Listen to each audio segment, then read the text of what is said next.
दिवसाची सुरुवात येशू बरोबर. परवा आपण वधस्तंभाविषयी विचार केला आणि आपण त्यावर मनन केलं की शिमोन कुर्णेकर ह्याला येशूचा वधस्तंभ वाहण्यास सांगितला.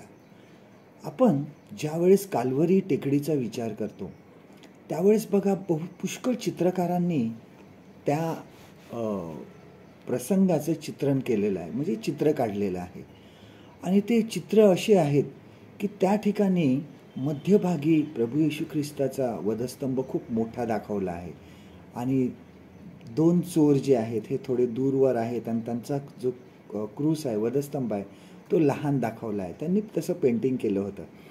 कदाचित त्यांनी हे विचार केला असेल, चित्र काढणारे आहे, की येशूला त्यांना मोठं दाखवायचं होतं आणि कदाचित तो देव आहे, तो तारणारा आहे म्हणून त्याचा क्रूस मोठा आहे. कदाचित असं चित्रकारांनी सुद्धा दाखवलं असेल. परंतु जर आपण त्याचा अभ्यास केला तर आपल्याला लक्षात येईल की प्रभू येशू ख्रिस्ताला रोमी लोकांनी कुठलंही महत्त्व मोठं दिलं नव्हतं. ह्या दोन चोरांसारखंच त्याला गुन्हेगार ठरवून त्याला वधस्तंभावर खेळलं होतं.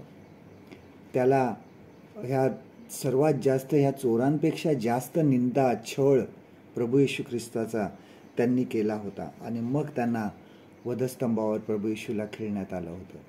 त्याच्यामुळे त्याचा वेगळा वधस्तंभ असेल किंवा मोठा असेल किंवा चांगला असेल अशातला भाग नाही. दुसरी गोष्ट म्हणजे त्या बहुतेक चित्रकारांनी असे दाखवतात की चोरांचा दोन वधस्तंभ आहेत ते येशूच्या वधस्तंभापासून थोडे दूर आहे. परंतु जर आपण प्रत्येक काही वचनांचा अभ्यास केला तर आपल्या लक्षात येईल की प्रभू येशू ख्रिस्ताने हे दोन चोर ह्यांचं संभाषण चालू होतं आणि ते संभाषण ते एकमेकाचं म्हणजे ऐकत होते आणि बोलत होते. ह्याचाच अर्थ ते दोन्ही चोरांचे जे वधस्तंभ होते ते प्रभू येशू ख्रिस्ताच्या वधस्तंभाच्या जवळ होते.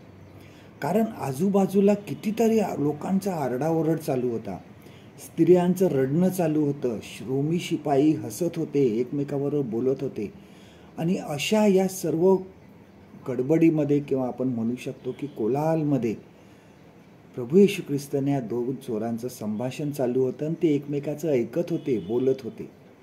याचा अर्थ त्यांचा वधस्तंभ येशूच्या जवळ होता. आपल्या जीवनामध्ये सुद्धा हा अर्थ आपण काढू शकतो की जर आम्ही वधस्तंभाच्या जवळ आहोत, येशूच्या जवळ आहोत, तर प्रभू येशू ख्रिस्त आमचं बोलणं ऐकतो, आमची प्रार्थना ऐकतो. जर आम्ही पश्चाताप करतो, क्षमा मागतो, विश्वासाने येशूकडे जातो, तर प्रभू येशू ख्रिस्त त्यांच्या जवळ आहे. आणि जर आम्ही हे कबूल करतो की येशू माझ्यासाठी मरण पावला, माझ्या पापांसाठी मरण पावला, तर अशा प्रत्येकांच्या जवळ येशू आहे. आजचं देवाचं वचन आपल्यासाठी हे आहे लूका शुभवर्तमान याचा 23वा अध्याय 42 आणि 43 वचन. Gospel of look chapter 23 and वर्स 42 अँड 43.